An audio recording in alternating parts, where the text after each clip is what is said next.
Hi, my name's Robbie. My name's Maya. I'm Abby. I know this isn't the way we're supposed to be doing this, but of the 5 people we were supposed to have, we only have 3. And we were only able to get in touch with each other 2 days ago, so we emailed Adam, and Adam told us to do it this way, to try our best to make it work, and we got approval. We did our best. So this is all in the email between the 5 of us, which is Lorraine Gass, Yep. Professor Adam Earnhardt, and the 3 of us. Yep. So without further ado, you guys ready to get started? Yeah. All right. Start us off. So once again, my name is Robbie. The local problem we'll be tackling today is hunger amongst the poverty-stricken people in the Mahoning Valley. The Oxford Dictionary defines hunger as the feeling of discomfort or weakness caused by lack of food coupled with a desire to eat. This problem is significant because lack of food and nutrition is not a normal human body process.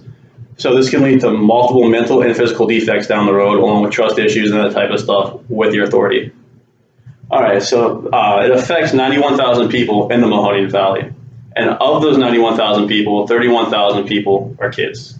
There's no specific terms you need to know for this essay or for this speech. It's just going to come at you and everything should be pretty bland. So a good timeline of this is poverty's been around forever. It always has been, so is hunger, it always will be. It doesn't discriminate based on race, ethnicity, culture, time, place, none of that. It doesn't care who you are. So the people who are affected by this are the people who lack funds to procure food or regular sustenance, and they'll most likely succumb to this issue. The specific topics we'll be focusing on today are those less fortunate in the Mahoning Valley that can't afford to eat and go hungry each night. We'll be discussing what's the cause of this, local organizations that deal with it, and how they combat the issue. So, Maya, are you ready? Yeah. Alrighty. So I will be analyzing the causes of hunger. There are 3 that I chose to discuss today. The first one is poverty, food shortages, and economy. These can affect not only our local area, but also a national level and global scale. So starting with poverty, people that live in poverty face hunger and cannot afford food for themselves or their families a lot of the time. On the flip side, hunger also fuels poverty. So when you don't have enough energy from not being properly nourished, it's hard to earn money at your job or work at all in certain cases.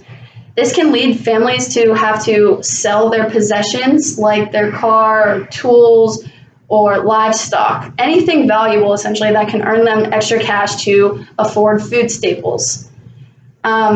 Even in our local area, for an example, I work at a restaurant in Youngstown, and we've even noticed in our food sales that people coming out to eat has decreased because of the shutdown of the Lordstown plant, GM. It affected so many people in our area just recently. Actually, like thousands of people were employed there. So it just shows the huge impact that it's had. The next thing is food shortages. So these are prevalent in world areas like in developing world areas like the Horn of Africa, which contains Kenya and Somalia, but can also be, they exist in rural areas of the United States. And these people rely on small farms to grow their own foods. And when the weather hits at an unpredicted time with drought or flood, they don't know what they are supposed to do until the next harvest unless they have prepared extensively. So this forces them to sometimes skip meals and have to save rations, and that's how those types of people end up hungry. The third thing is economy. So much like poverty and hunger, those have a cycle. This has an elastic relationship with the nutritional status of a country and the economy. So what I mean by this is that they are directly correlated. When an economy is suffering, people are bound to be struggling with nutrition and hunger in that country. So for example, in Liberia, the economy deepened after the Ebola outbreak in 2014, and this could happen anywhere. Like that was a widespread disease. People everywhere were in fear that it was going to come to their country. And now 15% of the families there do not know where their next meal is coming from. So I chose these 3 topics because they are things that continue to cause hunger over time, an extended period of time. And with poverty, it is cyclical, so it goes on for generations. Like, people get stuck in that lifestyle and don't know how to live in a normal environment. And with food shortages, it's all dependent on Mother Nature, and we as humans have really no control over the situation when a drought or flood is going to occur. And with the economy, it takes an extended amount of time, sometimes years, to build that type of system back up. Therefore, the hunger in that area will also not be fixed overnight. So globally, we must remain patient and driven to see progress, and identifying and addressing these issues is even a great step. And Abby's going to discuss some steps that people are taking to find solutions for this hunger issue. All right. So we may not be able to help globally, but locally we can. When we were doing our research, we found one local organization, which is called the America's Second Harvest Food Bank. It started in the 1980s by some religious community members. They noticed that companies were throwing out perfectly healthy and edible foods that people who were hungry could eat. And in 1994, the food bank became a certified member of Feeding America, which is the nation's largest domestic hunger relief organization. America's Second Harvest Food Bank represents Mahoning Valley, but they do help with Columbiana County and Trumbull counties. It was said that 1 in 6 people face hunger, but 1 in 4 children face hunger also.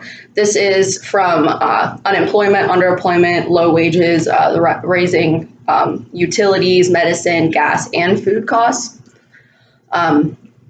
The food bank sent over 10 million pounds of food to Columbiana, Mahoning, Trumbull counties. These agencies get over 13,000 food requests weekly. In conclusion, local hunger has become a major issue. And while local hunger isn't based against race, religion, or culture, but when it's coupled with food shortages, poverty, and the change in the economy, this could cause families to struggle to make ends meet. Organizations like America's Second Harvest Food Bank want people to be aware of these kinds of issues. And us as a group, we also want others to be aware. If we can't help everyone, we could definitely try and decrease the amount of people that are struggling for their next meal.